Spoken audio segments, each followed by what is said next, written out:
ਮਿੱਤਰ ਪਿਆਰੇ ਨੂੰ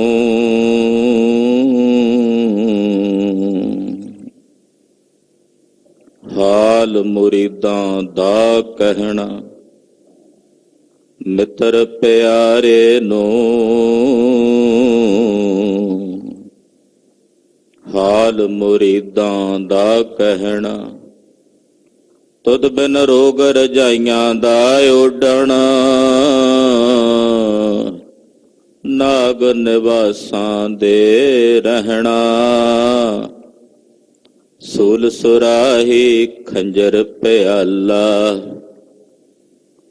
ਬਿੰਗ ਕਸਾਈਆਂ ਦਾ ਸਹਿਣਾ। ਸੂਲ ਸੁਰਾਹੀ ਖੰਜਰ ਪਿਆਲਾ, ਬਿੰਗ ਕਸਾਈਆਂ ਦਾ ਸਹਿਣਾ। ਯਾਰੜੇ ਦਾ ਸਾਨੂੰ ਸੱਥਰ ਚੰਗਾ, ਭੱਠ ਖੇੜਿਆਂ ਦਾ ਰਹਿਣਾ। ਯਾਰੜੇ ਦਾ ਸਾਨੂੰ ਸੱਥਰ ਚੰਗਾ, ਯਾਰੜੇ ਦਾ ਸਾਨੂੰ ਸੱਥਰ ਚੰਗਾ। ਭੱਠ ਖੇੜਿਆਂ ਦਾ ਰਹਿਣਾ। ਮਿੱਤਰ ਪਿਆਰੇ ਨੂੰ ਹਾਲ ਮੁਰੀਦਾਂ ਦਾ ਕਹਿਣਾ। ਹਮ ਅਵਗੁਣ ਭਰੇ ਏਕ ਗੁਣ ਨਾਹੀ, ਅੰਮ੍ਰਿਤ ਛਾੜ ਬਿਖੈ ਬਿਖ ਖਾਈ। ਆਇਆ ਮੋਹ ਭਰਮ ਪੈ ਭੂਲੇ, ਸੁਤ ਦਾਰਾ ਸਿਉ ਪ੍ਰੀਤ। ਇਕ ਉਤਮ ਪੰਥ ਸੁਨਿਓ ਗੁਰ ਸੰਗਤ, ਤੇਹ ਮਿਲੰਤ ਜਮ ਤਰਾਸ ਮਿਟਾਈ। ਇਕ ਅਰਦਾਸ ਪਾਟ ਕੀਰਤ ਕੀ, ਗੁਰ ਰਾਮਦਾਸ। ਸੋ ਕਹੋ ਟਲ ਗੁਰ ਸੇਵੀਐ, ਅਹਨਸ ਸਹਜ। ਦਰਸ਼ਨ ਪਰਸੈ ਗੁਰੂ ਕੈ ਜਨਮ, ਹੋਵੈ ਸਿਫਤ ਖਸਮ ਦੇ ਨੂਰ। ਤੁਧ ਡਿਠੇ ਸੱਚੇ ਪਾਤਸ਼ਾਹ, ਮਲ ਜਨਮ। ਸੱਜਣ ਸੱਚਾ ਪਾਤਸ਼ਾਹ, ਸਿਰ ਸਾਂਭੈ ਸ਼ਾਹ। ਜਿਸ ਪਾਸ ਬੈਠਿਆ ਸੋਹੀਐ, ਸਭਨਾਂ ਦਾ ਵੇਸਾਹੋ।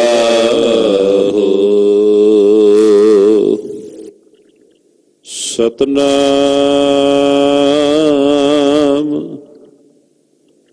ਸ਼੍ਰੀ ਵਾਹਿਗੁਰੂ ਸਾਹਿਬ ਜੀ।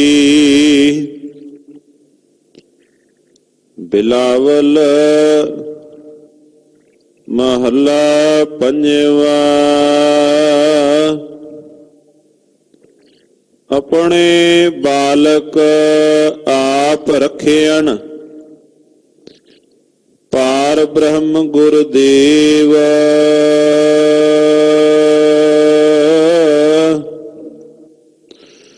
ਸੁਖ ਸ਼ਾਂਤ ਸਹਿਜ ਆਨੰਦ ਭਈ, ਪੂਰਨ ਭਈ ਸੇਵ। ਆਪਣੇ ਬਾਲਕ ਆਪ ਰੱਖਿਆਣ, ਪਾਰ ਬ੍ਰਹਮ ਗੁਰਦੇਵ। ਸੁਖ ਸ਼ਾਂਤ ਸਹਿਜ ਆਨੰਦ ਭਈ, ਪੂਰਨ ਭਈ ਸੇਵ। ਰਹਾਉ ਭਗਤ ਜਨਾ ਕੀ ਬੇਨਤੀ, ਸੁਣੀ ਪ੍ਰਭੂ ਆਪ। ਰੋਗ ਮਟਾਏ ਜੀਵਾਲਿਆਣ, ਜਾ ਕਾ ਵੱਡ ਪ੍ਰਤਾਪ। दोख हमारे बख्शियण अपनी कल तारी। मन बांछत फल दिते अण नानक बलिहारी। दोख हमारे बख्शियण अपनी कल तारी। मन बांछत फल दिते अण नानक बलिहारी। वाहेगुरु जी का खालसा वाहेगुरु जी की फतेह। जोगो जोग अटल सतगुरु श्री गुरु ग्रंथ साहिब जी महाराज जी दे पावन पवित्र चरण कमलों च जुड़ बैठी गुरु का खास रूप गुरु खालसा साध संगत जीओ। अमृत वेले तो नौवें पातशाह दे पावन पवित्र सचखंड दरबार अंदर हाजरियां भर के अपने जीवन दियां घड़ियां सवास गुरु लेखे लाउंदियां सफला और सकारथा कर रहे।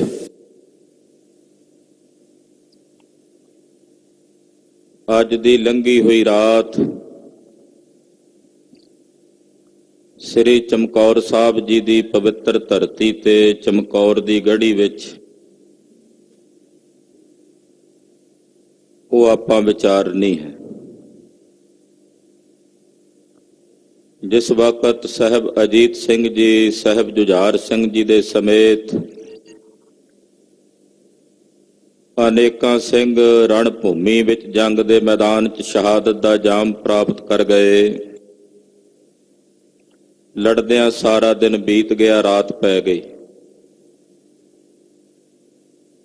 दुश्मनां दे दल विच हौसला नहीं सी कि श्री चमकौर साहब दी गढ़ी दे नेड़े ढुक सकण। उन्हां दे मन विच भी भै ते डर है। रात दा वेला भाई दया सिंह जी, भाई धर्म सिंह जी, भाई मान सिंह जी, भाई संगत सिंह जी, भाई संत सिंह जी महाराज गरीब नवाज पातशाह जी दे चरणां विच हाज़र ने। गुरुदेव ने इन्हां पंजां सिंघां नूं चमकौर दी गढ़ी विच खालसे पंथ दी शरीर करके गुरता दिती।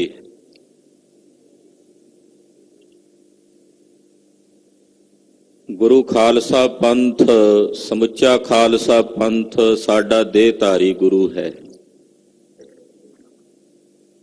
और शब्द रूप विच साडी आत्मा दे सुरती दे गुरु सतगुरु श्री गुरु ग्रंथ साहिब जी महाराज जी हन। शब्द गुरु नूं गुरियाई गुरुदेव ने सचखंड श्री हजूर साहब दी पवित्र पावन धरती ते तख्त साहब वाले स्थान ते बख्शिश कीती, पर खालसे पंथ नूं पंजां सिंघां नूं गुरियाई गुरुदेव ने लंघी हुई रात चमकौर दी गढ़ी विच बख्शिश कीती। आप सतगुरु जी ने अपने सीस दी कलगी उतार के भाई साहब भाई संगत सिंह दे सीस ते सजाई। कई विद्वान कहंदे कि भाई संत सिंह जी दे सीस ते सजाई। महाकवि कविराज भाई साहब भाई संतोख सिंह जी बड़ा सुंदर निर्णय करदे। वो कहंदे भावें संगत सिंह दे सीस ते सजाई है ते भावें संत सिंह जी दे सीस ते सजाई है, दोनों विचों जिस दे भी सीस ते सजाई है दोवें गुरु के सिख ने। आम करके कई बार जाति रूप दे विच असीं वंडण दा यतन करदे, पर भाई साहब ने फैसला कर दिता। कलगी सीस ते सजा दिती है। अपने गात्रे दी श्री साहब भी भाई संगत सिंह दे गात्रे सजा दिती और पंजां सिंघां दी परिक्रमा करदे ने सतगुरु जी ते परिक्रमा करदे अपने मुखों बचन उचारदे ने, खालसा मोह मैं खालसे मैं, खालसा मोह मैं खालसे मैं, मेरे विच खालसा है मैं खालसे विच हां। ਮੇਰੇ ਵਿੱਚ ਖਾਲਸਾ ਹੈ, ਮੈਂ ਖਾਲਸੇ ਵਿੱਚ ਹਾਂ।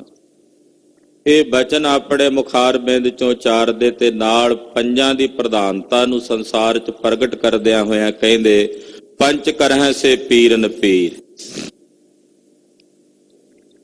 ਇਹ ਜੋ ਪੰਜ ਕਰਨਗੇ ਸਮੁੱਚੇ ਪੰਥ ਨੂੰ ਪ੍ਰਵਾਨ ਹੋਵੇਗਾ। ਜਿਸ ਵਕਤ ਪੰਜਾਂ ਨੂੰ ਮਹਾਰਾਜ ਗਰੀਬ ਨਵਾਜ ਪਾਤਸ਼ਾਹ ਜੀ ਨੇ ਗੁਰਿਆਈ ਦਿੱਤੀ ਹੈ, ਉਸ ਵਕਤ ਇਹਨਾਂ ਪੰਜਾਂ ਨੇ ਕਲਗੀਧਰ ਪਾਤਸ਼ਾਹ ਦੇ ਚਰਨਾਂ 'ਚ ਬੇਨਤੀ ਕੀਤੀ, ਸਤਿਗੁਰੂ ਜੀ ਆਪ ਜੀ ਚਮਕੌਰ ਦੀ ਗੜੀ ਵਿੱਚੋਂ ਚਲੇ ਜਾਓ। ਗਰੀਬ ਨਵਾਜ ਸਾਹਿਬ ਜੀ ਨੇ ਬਚਨ ਕੀਤਾ, ਭਾਈ ਦਇਆ ਸਿੰਘ ਧਰਮ ਸਿੰਘ ਜੀ,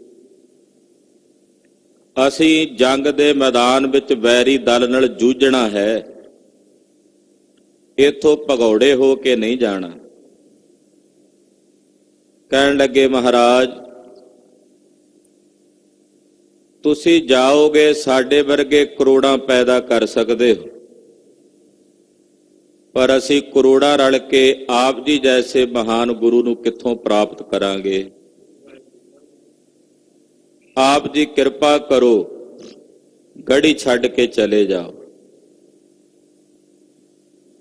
ਗੁਰਦੇਵ ਦਾ ਆਉਣ ਦਾ ਮਨ ਨਹੀਂ, ਪਰ ਪੰਜ ਸਿੰਘਾਂ ਦੇ ਬਾਰ-ਬਾਰ ਕਹਿਣ ਤੇ ਭਾਈ ਸੰਤੋਖ ਸਿੰਘ ਜੀ ਲਿਖਦੇ ਨੇ, ਬਾਰ-ਬਾਰ ਸਿੰਘਨ ਕੇ ਕਹਿਬੇ ਨਿਕਸਨ ਕੀ ਕਰ ਤਿਆਰੀ। ਬਾਰ-ਬਾਰ ਸਿੰਘਾਂ ਦੇ ਕਹਿਣ ਤੇ ਸਤਿਗੁਰੂ ਜੀ ਨੇ ਚਮਕੌਰ ਦੀ ਗੜੀ 'ਚ ਚੱਲਣ ਦੀ ਤਿਆਰੀ ਕੀਤੀ। ਤਿੰਨ ਸਿੰਘ ਭਾਈ ਦਇਆ ਸਿੰਘ, ਭਾਈ ਧਰਮ ਸਿੰਘ ਔਰ ਭਾਈ ਮਾਨ ਸਿੰਘ ਜੀ ਨੂੰ ਆਪਣੇ ਨਾਲ ਲਿਆ। ਤਿੰਨ ਸਿੰਘਾਂ ਨੂੰ ਨਾਲ ਲੈ ਕੇ ਸਤਿਗੁਰੂ ਸੱਚੇ ਪਾਤਸ਼ਾਹ ਜੀ ਚੱਲੇ ਨੇ। ਗੜੀ ਦੇ ਦਰਵਾਜ਼ੇ 'ਚੋਂ ਰਾਤ ਦਾ ਸਮਾਂ ਹੈ, ਬਾਹਰ ਨਿਕਲੇ ਨੇ। ਗੁਰਦੇਵ ਨੇ ਆਖਿਆ, ਏਦਾਂ ਲੁਕ ਕੇ ਛਿਪ ਕੇ ਨਹੀਂ ਜਾਣਾ ਚਾਹੀਏ। ਦੁਸ਼ਮਣ ਦਲ ਨੂੰ ਪਤਾ ਹੋਣਾ ਚਾਹੀਦਾ ਅਸੀਂ ਜਾ ਰਹੇ ਹਾਂ। ਜਿੱਥੇ ਚਮਕੌਰ ਸਾਹਿਬ ਦੇ ਲਾਗੇ ਗੁਰਦੁਆਰਾ ਤਾੜੀ ਸਾਹਿਬ ਸਥਾਨ ਹੈ ਮਹਾਰਾਜ ਜੀ ਦਾ, ਇੱਥੇ ਖਲੋ ਕੇ ਜ਼ੋਰ ਨਾਲ ਤਾੜੀ ਮਾਰੀ ਹੈ ਔਰ ਤਾੜੀ ਮਾਰ ਕੇ ਬਚਨ ਕੀਤਾ, ਪੀਰੇ ਹਿੰਦ ਮੇ ਰਵਦ, ਪੀਰੇ ਹਿੰਦ ਮੇ ਰਵਦ। ਸਿੱਖਾਂ ਦੇ ਗੁਰੂ ਜਾ ਰਹੇ ਨੇ, ਕਿਉਂਕਿ ਮੁਸਲਮਾਨ ਗੁਰਦੇਵ ਨੂੰ ਹਿੰਦੂਆਂ ਦੇ ਪੀਰ ਕਹਿੰਦੇ ਸਨ, ਤਾਂ ਗੁਰਦੇਵ ਨੇ ਉਹਨਾਂ ਦੀ ਭਾਸ਼ਾ ਵਿੱਚ ਹੀ ਬੋਲਿਆ, ਪੀਰੇ ਹਿੰਦ ਮੇ ਰਵਦ, ਜਾ ਰਹੇ ਹਾਂ, ਰੋਕ ਸਕਦੇ ਹੋ ਤਾਂ ਰੋਕ ਲਓ। ਵੈਰੀ ਦਲ ਨੂੰ ਜਦੋਂ ਵੰਗਾਰਿਆ, ਦੁਸ਼ਮਣ ਵਿੱਚ ਇੱਕਦਮ ਭਗਦੜ ਮਚ ਗਈ। ਰਾਤ ਦਾ ਸਮਾਂ ਸੀ, ਪਿਓਆਂ ਨੇ ਪੁੱਤ ਨਹੀਂ ਸਿਆਣੇ ਤੇ ਪੁੱਤਰਾਂ ਨੇ ਪਿਓ ਨਹੀਂ ਸਿਆਣੇ, ਭਰਾਵਾਂ ਨੇ ਭਰਾ ਨਹੀਂ ਸਿਆਣੇ। ਆਪਸ ਵਿੱਚ ਇੱਕ ਦੂਜੇ ਨੂੰ ਕਟਾ ਵੱਢ ਕਰਕੇ ਮਾਰਨ ਲੱਗੇ ਵੀ ਸ਼ਾਇਦ ਸਾਡੇ ਤੇ ਸਿੰਘਾਂ ਦਾ ਹਮਲਾ ਹੋ ਗਿਆ। ਹਜ਼ਾਰਾਂ ਦੀ ਗਿਣਤੀ ਵਿੱਚ ਤੁਰਕਾਂ ਦੀ ਫੌਜ ਆਪਸ ਵਿੱਚ ਹੀ ਕੱਟ ਵੱਢ ਕੇ ਮਰ ਗਈ। ਕਲਗੀਧਰ ਪਾਤਸ਼ਾਹ ਜੀ ਮਹਾਰਾਜ ਭਾਈ ਦਇਆ ਸਿੰਘ, ਭਾਈ ਧਰਮ ਸਿੰਘ ਜੀ ਔਰ ਭਾਈ ਮਾਨ ਸਿੰਘ, ਤਿੰਨਾਂ ਸਿੰਘਾਂ ਨੂੰ ਨਾਲ ਲੈ ਕੇ ਗੜੀ ਦੇ ਵਿੱਚੋਂ ਸਤਿਗੁਰੂ ਜੀ ਚੱਲੇ ਨੇ। ਤਿੰਨੇ ਸਿੰਘ ਮਹਾਰਾਜ ਜੀ ਤੋਂ ਵੱਖੋ ਵੱਖਰੇ ਹੋ ਗਏ। ਮਹਾਰਾਜ ਜੀ ਨੇ ਦੱਸ ਦਿੱਤਾ ਸੀ ਵੀ ਉਹ ਸਾਹਮਣੇ ਆਕਾਸ਼ ਵਿੱਚ ਤਾਰੇ ਚਮਕਦੇ ਨੇ, ਉਹਨਾਂ ਤਾਰਿਆਂ ਦੀ ਲੋ ਦੇ ਨਾਲ, ਸੇਧ ਦੇ ਨਾਲ ਟੁਰੇ ਆਇਓ, ਵੱਖਰੇ ਹੋਵਾਂਗੇ, ਇੱਕ ਜਗ੍ਹਾ ਤੇ ਜਾ ਕੇ ਇਕੱਠੇ ਹੋ ਜਾਵਾਂਗੇ।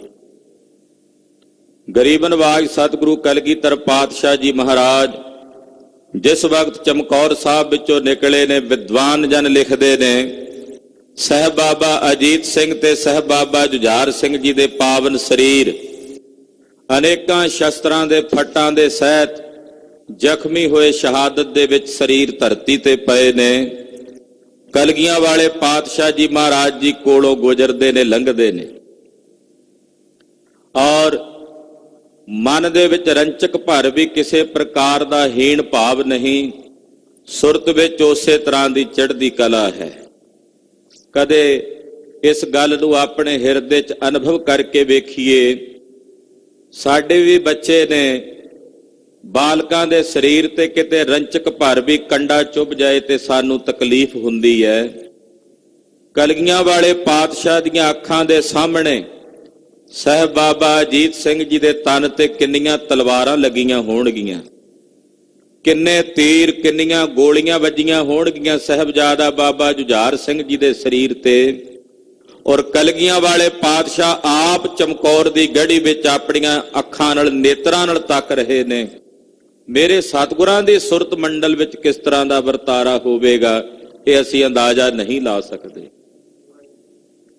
ਗਰੀਬ ਨਵਾਜ ਸਾਹਿਬ ਸੱਚੇ ਪਾਤਸ਼ਾਹ ਜੀ ਮਹਾਰਾਜ ਜਦੋਂ ਚਮਕੌਰ ਦੀ ਗੜ੍ਹੀ ਚੋਂ ਨਿਕਲੇ, ਰਾਤ ਦਾ ਸਮਾਂ ਸੀ, ਚਲਦਿਆਂ ਚਲਦਿਆਂ ਇਧਰ ਮਾਛੀਵਾੜੇ ਵਾਲੇ ਪਾਸੇ ਨੂੰ ਵੱਧ ਕੇ ਆਏ ਹਨ। ਥੋੜੀ ਜੀ ਲੋ ਲੱਗ ਚੁੱਕੀ ਸੀ। ਦੋ ਮੱਝਾਂ ਚਾਰਨ ਵਾਲੇ, ਮਈਆਂ ਚਾਰਨ ਵਾਲੇ ਦੋ ਭਰਾ ਉੱਥੇ ਆ ਪਹੁੰਚੇ। ਕਲਗੀਧਰ ਜੀ ਨੂੰ ਕੱਲਿਆਂ ਵੇਖ ਕੇ ਪਛਾਣ ਲਿਆ, ਰੌਲਾ ਪਾਉਣ ਲੱਗੇ। ਗੁਰਦੇਵ ਨੇ ਸੋਨੇ ਦੀਆਂ ਅਸ਼ਰਫੀਆਂ ਅੱਗੇ ਸੁੱਟੀਆਂ, ਅਸ਼ਰਫੀਆਂ ਸੁੱਟੀਆਂ, ਉਹ ਚੁੱਕ ਵੀ ਲਈਆਂ। ਦੁਬਾਰਾ ਫਿਰ ਰੌਲਾ ਪਾਉਣ ਲੱਗੇ।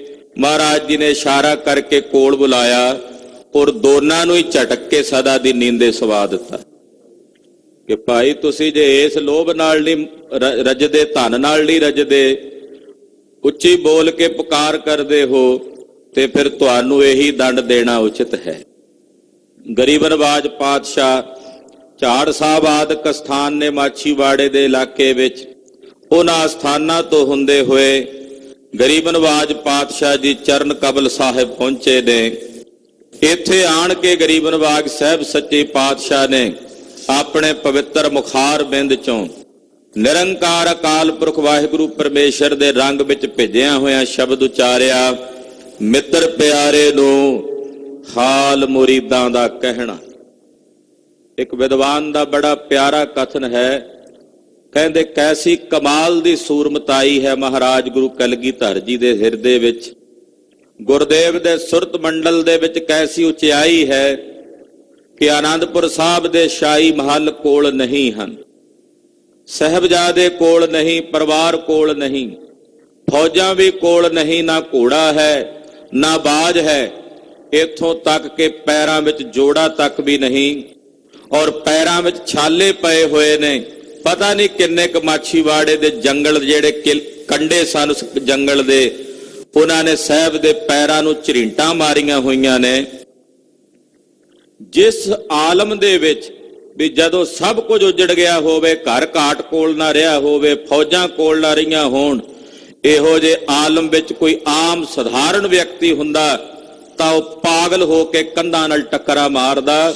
ਬਲਿਹਾਰ ਜਾਈਏ ਗੁਰੂ ਕਲਗੀਆਂ ਵਾਲੇ ਚੋਜੀ ਪ੍ਰੀਤਮ ਤੋਂ ਕਿ ਇਹੋ ਜਿਹੇ ਆਲਮ ਦੇ ਵਿੱਚ ਵੀ, ਐਸੀ ਅਵਸਥਾ ਦੇ ਵਿੱਚ ਵੀ ਨਿਰੰਕਾਰ ਦੇ ਰੰਗ ਵਿੱਚ ਭਿੱਜੇ ਹੋਏ ਆਪਣੀ ਰਸਨਾ ਤੋਂ ਕਹਿ ਰਹੇ ਨੇ, ਮਿੱਤਰ ਪਿਆਰੇ ਨੂੰ, ਮਿੱਤਰ ਪਿਆਰੇ ਨੂੰ, ਮਿੱਤਰ ਪਿਆਰੇ ਨੂੰ, ਮਿੱਤਰ ਪਿਆਰੇ ਨੂੰ, ਮਿੱਤਰ ਪਿਆਰੇ ਨੂੰ, ਮਿੱਤਰ ਪਿਆਰੇ ਨੂੰ, ਮਿੱਤਰ ਪਿਆਰੇ ਨੂੰ, ਮਿੱਤਰ ਪਿਆਰੇ ਨੂੰ। ਹਾਲ ਮੁਰੀਦਾਂ ਦਾ ਕਹਿਣਾ, ਹਾਲ ਮੁਰੀਦਾਂ ਦਾ ਕਹਿਣਾ, ਹਾਲ ਮੁਰੀਦਾਂ ਦਾ ਕਹਿਣਾ, ਹਾਲ ਮੁਰੀਦਾਂ ਦਾ ਕਹਿਣਾ, ਹਾਲ ਮੁਰੀਦਾਂ ਦਾ ਕਹਿਣਾ, ਹਾਲ ਮੁਰੀਦਾਂ ਦਾ ਕਹਿਣਾ, ਹਾਲ ਮੁਰੀਦਾਂ ਦਾ ਕਹਿਣਾ, ਹਾਲ ਮੁਰੀਦਾਂ ਦਾ ਕਹਿਣਾ। ਮਖਮਲੀ ਗੱਦਿਆਂ ਤੇ ਸੋਨੇ ਦੇ ਪਲੰਘਾਂ ਤੇ ਸਵਣ ਵਾਲੇ ਸਾਹਿਬ, ਰੇਸ਼ਮ ਦਾ ਸੋਹਣਾ ਸਰਾਣਾ ਲੈ ਕੇ ਸਵਣ ਵਾਲੇ ਸਾਹਿਬ ਅੱਜ ਟਿੰਡ ਦਾ ਸਰਾਣਾ ਲਾ ਕੇ ਜ਼ਮੀਨ ਤੇ ਭੁੰਜਿਆਂ ਪਏ ਹੋਏ ਨੇ। ਤੇ ਮਨ ਦੇ ਵਿੱਚ ਉਲਾਂਭਾ ਨਹੀਂ ਹੈ ਰੱਬ ਪ੍ਰਤੀ, ਨਿਰੰਕਾਰ ਵਾਹਿਗੁਰੂ ਪਰਮੇਸ਼ਰ ਦੇ ਕੋਈ ਉਲਾਂਭਾ ਨਹੀਂ ਦੇ ਰਹੇ, ਸਗੋਂ ਕਹਿ ਰਹੇ ਨੇ, ਯਾਰੜੇ ਦਾ ਸਾਨੂੰ ਸੱਥਰ ਚੰਗਾ, ਯਾਰੜੇ ਦਾ ਸਾਨੂੰ ਸੱਥਰ ਚੰਗਾ, ਯਾਰੜੇ ਦਾ ਸਾਨੂੰ ਸੱਥਰ ਚੰਗਾ, ਯਾਰੜੇ ਦਾ ਸਾਨੂੰ ਸੱਥਰ ਚੰਗਾ, ਯਾਰੜੇ ਦਾ ਸਾਨੂੰ ਸੱਥਰ ਚੰਗਾ, ਯਾਰੜੇ ਦਾ ਸਾਨੂੰ ਸੱਥਰ ਚੰਗਾ, ਯਾਰੜੇ ਦਾ ਸਾਨੂੰ ਸੱਥਰ ਚੰਗਾ, ਯਾਰੜੇ ਦਾ ਸਾਨੂੰ ਸੱਥਰ ਚੰਗਾ। ਪੱਟ ਖੇੜਿਆਂ ਦਾ ਰਹਿਣਾ, ਪੱਟ ਖੇੜਿਆਂ ਦਾ ਰਹਿਣਾ, ਪੱਟ ਖੇੜਿਆਂ ਦਾ ਰਹਿਣਾ, ਪੱਟ ਖੇੜਿਆਂ ਦਾ ਰਹਿਣਾ, ਪੱਟ ਖੇੜਿਆਂ ਦਾ ਰਹਿਣਾ, ਪੱਟ ਖੇੜਿਆਂ ਦਾ ਰਹਿਣਾ, ਪੱਟ ਖੇੜਿਆਂ ਦਾ ਰਹਿਣਾ, ਪੱਟ ਖੇੜਿਆਂ ਦਾ ਰਹਿਣਾ। ਸੱਥਰ ਕਹਿੰਦੇ ਨੇ ਭੁੰਜੇ, ਜਿੱਥੇ ਕੋਈ ਬਿਸਤਰਾ ਨਾ ਵਿਛਿਆ ਹੋਏ ਜ਼ਮੀਨ ਦੇ ਉੱਤੇ, ਕਹਿੰਦੇ ਮੇਰੇ ਰੱਬ ਦਾ ਹੀ ਹੈ ਨਾ ਇਹ ਦਿੱਤਾ ਹੋਇਆ, ਮੈਨੂੰ ਬੜਾ ਚੰਗਾ। ਮੇਰੇ ਭਾ ਦੇ ਉਹ ਖੇੜਿਆਂ ਵਿੱਚ ਵਸਣਾ, ਪੱਠ 'ਚ ਪਵੇ, ਜਿੱਥੇ ਜਾ ਕੇ ਬਸ ਕੇ ਮੇਰਾ ਰੱਬ ਭੁੱਲ ਜਾਏ। ਨਿਰੰਕਾਰ ਦੇ ਸ਼ੁਕਰ ਦੇ ਵਿੱਚ ਭਿੱਜੇ ਹੋਏ, ਵਾਹਿਗੁਰੂ ਦੀ ਰਜ਼ਾ ਵਿੱਚ ਰਾਜੀ ਰਹਿੰਦਿਆਂ ਹੋਇਆਂ, ਕਲਗੀਆਂ ਵਾਲੇ ਪਾਤਸ਼ਾਹ ਨੇ ਨਿਰੰਕਾਰ ਪਰਮੇਸ਼ਰ ਨੂੰ ਕੋਈ ਉਲਾਂਭਾ ਨਹੀਂ ਦਿੱਤਾ। ਉਹ ਦਿਨ ਚੱਲ ਰਹੇ ਨੇ। ਕਲਗੀਆਂ ਵਾਲੇ ਪਾਤਸ਼ਾਹ ਸਰਬੰਸਦਾਨੀ ਸਤਿਗੁਰਾਂ ਦੇ ਇਸ ਮਹਾਨ ਬਲੀਦਾਨ ਨੂੰ, ਇਸ ਮਹਾਨ ਤਿਆਗ ਨੂੰ ਕੋਟि ਕੋਟि ਪ੍ਰਣਾਮ ਨਮਨ ਹੈ। ਅੰਮ੍ਰਿਤ ਵੇਲੇ ਪਾਤਸ਼ਾਹ ਨੇ ਸ੍ਰੀ ਮੁਖਵਾਕ ਦੀ ਦਾਤ ਬਖਸ਼ਿਸ਼ ਕੀਤੀ ਹੈ। ਛੇਵੇਂ ਪਾਤਸ਼ਾਹ ਸ੍ਰੀ ਗੁਰੂ ਹਰਗੋਬਿੰਦ ਸਾਹਿਬ ਜੀ ਮਹਾਰਾਜ ਜੀ ਦੇ ਸਰੀਰ ਤੇ ਬਾਲ ਅਵਸਥਾ ਦੇ ਵਿੱਚ ਜਿਸ ਵਕਤ ਚੇਚਕ ਦਾ ਰੋਗ ਹੋਇਆ, ਉਸ ਰੋਗ ਤੋਂ ਗੁਰਦੇਵ ਦੀ ਨਿਰਵਿਰਤੀ ਹੋਈ, ਤਾਂ ਪੰਜਵੇਂ ਪਾਤਸ਼ਾਹ ਸ੍ਰੀ ਗੁਰੂ ਅਰਜਨ ਦੇਵ ਸਾਹਿਬ ਜੀ ਨੇ ਨਿਰੰਕਾਰ ਅਕਾਲ ਪੁਰਖ ਵਾਹਿਗੁਰੂ ਪਰਮੇਸ਼ਰ ਦੇ ਸ਼ੁਕਰ ਵਿੱਚ ਕੁਝ ਸ਼ਬਦ ਉਚਾਰਨ ਕੀਤੇ। ਉਹਨਾਂ ਵਿੱਚੋਂ ਅੱਜ ਦਾ ਅੰਮ੍ਰਿਤ ਵੇਲੇ ਬਖਸ਼ਿਸ਼ ਕੀਤਾ ਗਿਆ ਪਾਵਨ ਸ੍ਰੀ ਮੁਖਵਾਕ ਸਾਨੂੰ ਪ੍ਰਾਪਤ ਹੋਇਆ ਹੈ।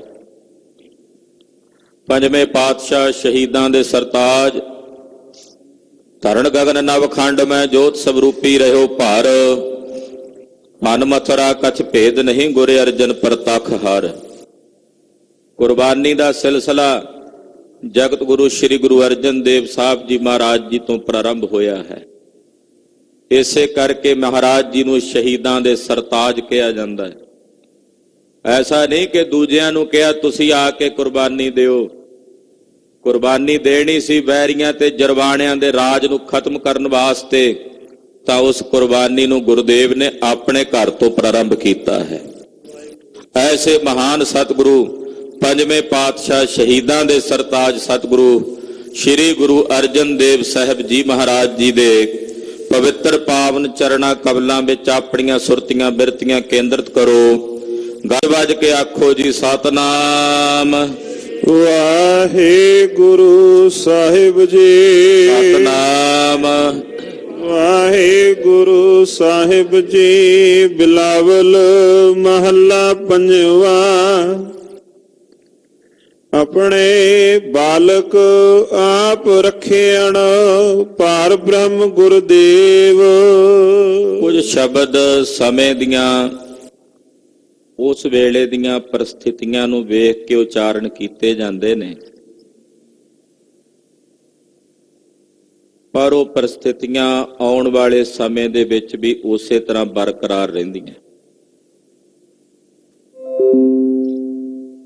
ਗੁਰਬਾਣੀ ਜੋ ਮੇਰੇ ਗੁਰਦੇਵ ਨੇ ਉਚਾਰਨ ਕੀਤੀ ਹੈ, ਉਸ ਵੇਲੇ ਜਿਸ ਪਰਿਸਥਿਤੀ ਵਿੱਚ ਉਚਾਰਨ ਕੀਤੀ ਹੈ, ਅੱਜ ਕੋਈ ਇਹ ਨਹੀਂ ਕਹਿ ਸਕਦਾ ਕਿ ਅੱਜ ਦੇ ਇਸ ਵਰਤਮਾਨ ਦੇ ਪਰਿਸਥਿਤੀ ਦੇ ਮੁਤਾਬਕ ਉਹ ਸ਼ਬਦ ਨਹੀਂ ਟੁਕਦੇ। ਅੱਜ ਵੀ ਉਤਨੇ ਹੀ ਲਾਗੂ ਨੇ।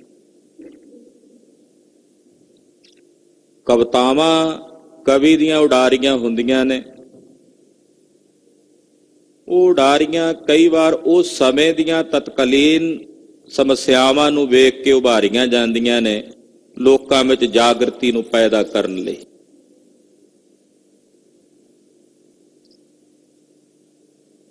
ਜੇ ਵਿਸ਼ਵ ਯੁੱਧ ਦੇ ਸਮੇਂ ਕਵਿਤਾਵਾਂ ਉਚਾਰਨ ਕੀਤੀਆਂ ਗਈਆਂ ਲੋਕਾਂ ਦੀ ਮਾਨਸਿਕਤਾ ਦੇ ਵਿੱਚ ਜਾਗਰਤੀ ਪੈਦਾ ਕਰਨ ਲਈ, ਤਾਂ ਉਸ ਵਿਸ਼ਵ ਯੁੱਧ ਦੇ ਦੌਰਾਨ ਉਚਾਰਨ ਕੀਤੀਆਂ ਹੋਈਆਂ ਕਵਿਤਾਵਾਂ ਦੇ ਮਾਇਨੇ ਅੱਜ ਦੇ ਸਮੇਂ ਵਿੱਚ ਕੋਈ ਨਹੀਂ ਹਨ। ਉਹਨਾਂ ਦੇ ਮਾਇਨੇ ਅੱਜ ਦੇ ਸਮੇਂ ਵਿੱਚ ਨਹੀਂ ਹਨ।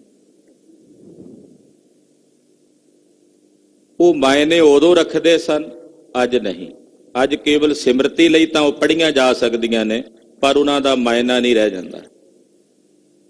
ਗੁਰਦੇਵ ਜੀ ਉਸ ਸਮੇਂ ਬਾਬਰ ਦੇ ਹਮਲੇ ਨੂੰ ਵੇਖ ਕੇ ਉਹਨੂੰ ਜਾਬਰ ਕਹਿੰਦੇ ਨੇ, ਤਾਂ ਉਚਾਰਦੇ ਨੇ, ਪਾਪ ਕੀ ਜੰਜ ਲੈ ਕਾਬਲੋਂ ਧਾਇਆ, ਜੋਰੀ ਮੰਗੈ ਦਾਨ ਵੇ ਲਾਲੋ। ਉਸ ਵੇਲੇ ਦੀ ਪ੍ਰਸਥਿਤੀ ਸੀ, ਤੇ ਐਸਾ ਨਹੀਂ ਹੈ ਵੀ ਅੱਜ ਜਾਬਰ ਮੁੱਕ ਗਏ ਨੇ, ਜਾਬਰ ਅੱਜ ਵੀ ਨੇ। ਅੱਜ ਵੀ ਉਹਨਾਂ ਦੇ ਖਿਲਾਫ ਗੁਰੂ ਨਾਨਕ ਸਾਹਿਬ ਦੀ ਆਵਾਜ਼ ਉਤਨੀ ਬੁਲੰਦ ਹੈ ਜਿਤਨੀ 550 ਸਾਲ ਪਹਿਲਾਂ ਸੀ। ਅੱਜ ਵੀ ਉਤਨੀ ਬੁਲੰਦ ਹੈ। ਗਰੀਬ ਨਵਾਜ ਸਾਹਿਬ ਸੱਚੇ ਪਾਤਸ਼ਾਹ ਜੀ ਨੇ ਭਾਵੇਂ ਕਿ ਸ਼ਬਦ ਸ੍ਰੀ ਗੁਰੂ ਹਰਗੋਬਿੰਦ ਸਾਹਿਬ ਜੀ ਨਿਰੋਗ ਹੋਏ ਨੇ ਉਦੋਂ ਉਚਾਰਨ ਕੀਤਾ, ਪਰ ਸਾਡੇ ਵਰਗੇ ਜਗਿਆਸੂਆਂ ਲਈ ਅੱਜ ਵੀ ਉਤਨੇ ਹੀ ਮਾਇਨੇ ਰੱਖਦੇ ਨੇ। ਕਿਉਂਕਿ ਸਾਹਿਬ ਜੀ ਜੇ ਉਦੋਂ ਆਪਣੇ ਬਾਲਕਾਂ ਦੀ ਰੱਖਿਆ ਕਰਦੇ ਨੇ ਤੇ ਅੱਜ ਵੀ ਆਪਣੇ ਬਾਲਕਾਂ ਨੂੰ ਰੱਖਦੇ ਆ। ਆਪਣੇ ਬਾਲਕ ਆਪ ਰੱਖੇ ਹਨ।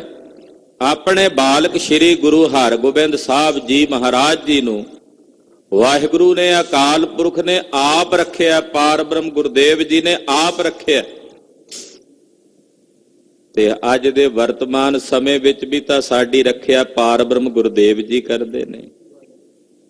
ਚਾਹੇ ਆਉਣ ਵਾਲਾ ਸਮਾਂ ਹੋਵੇਗਾ, ਭਵਿੱਖ ਵੀ ਹੋਵੇਗਾ, ਤੇ ਭਵਿੱਖ ਵਿੱਚ ਵੀ ਸਾਡੀ ਰੱਖਿਆ ਆਪਣੇ ਬੱਚਿਆਂ ਵਾਂਗੂ ਗੁਰਦੇਵ ਨੇ, ਪਾਰ ਬ੍ਰਹਮ ਨੇ ਕਰਨੀ ਹੈ।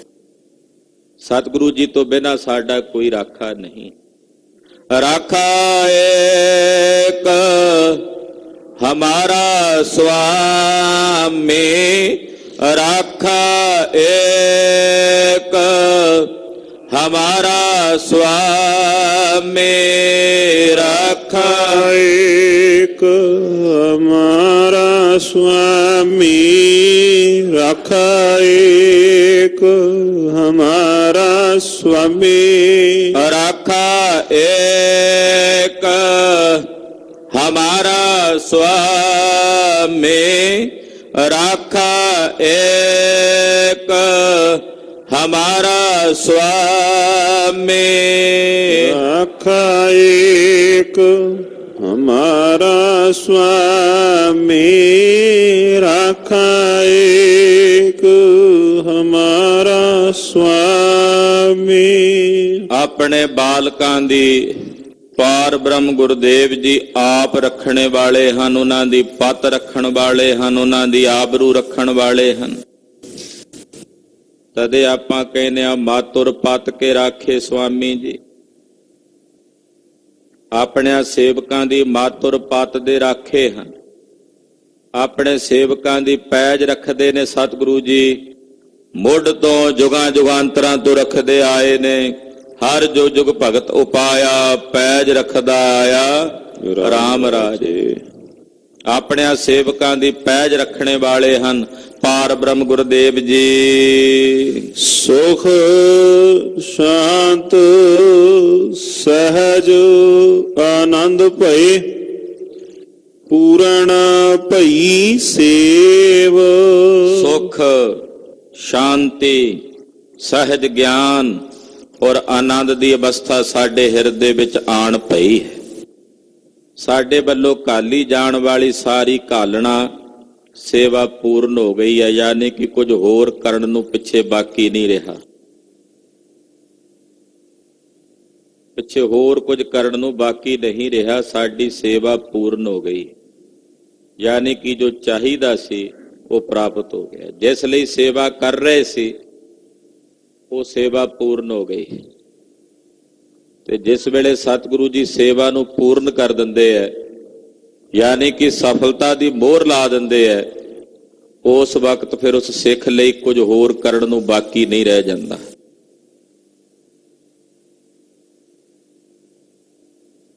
ਰੌਸ਼ਨੀ ਨੂੰ ਪ੍ਰਗਟ ਕਰਨ ਲਈ, ਦੀਵਾ ਜਗਾਉਣ ਲਈ ਪਹਿਲਾਂ ਯਤਨ ਕਰਨਾ ਪੈਂਦਾ।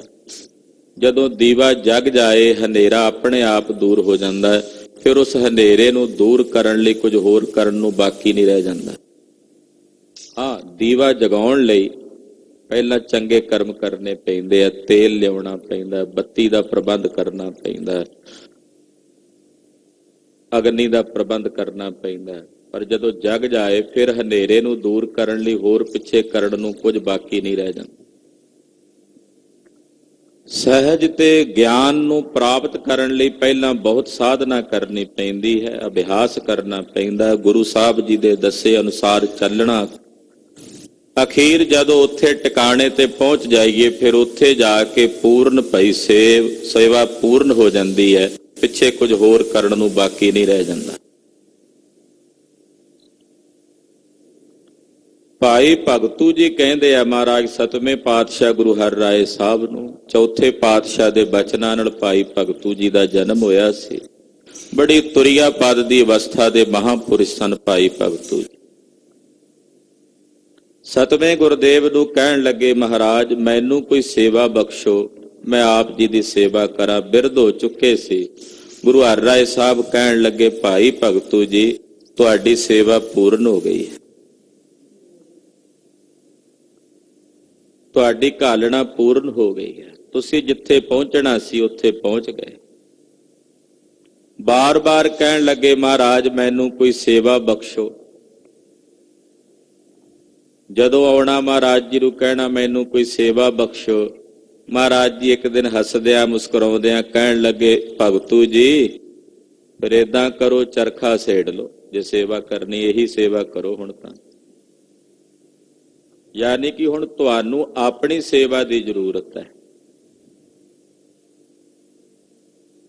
ਤੁਹਾਡੀ ਗੁਰੂ ਘਰ ਵਿੱਚ ਸੇਵਾ ਘਾਲਣਾ ਥਾਂ ਪੈ ਗਈ ਹੈ। ਆਤਮ ਗਿਆਨ ਨੂੰ, ਬ੍ਰਹਮ ਗਿਆਨ ਨੂੰ ਤੁਸੀਂ ਪ੍ਰਾਪਤ ਹੋ ਗਏ।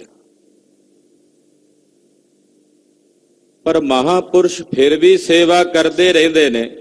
ਉਹਦਾ ਕਾਰਨ ਹੁੰਦਾ, ਮੂਲਤଃ ਕਾਰਨ ਹੁੰਦਾ, ਤਾਂ ਜੋ ਸਾਡੇ ਵਰਗੇ ਜਗਿਆਸੂ ਜਿਹੜੇ ਧਰਮ ਦੇ ਨਵੇਂ-ਨਵੇਂ ਪਾਂਧੀ ਨੇ ਉਹਨਾਂ ਨੂੰ ਵੇਖ ਕੇ ਚੱਲ ਸਕਣ।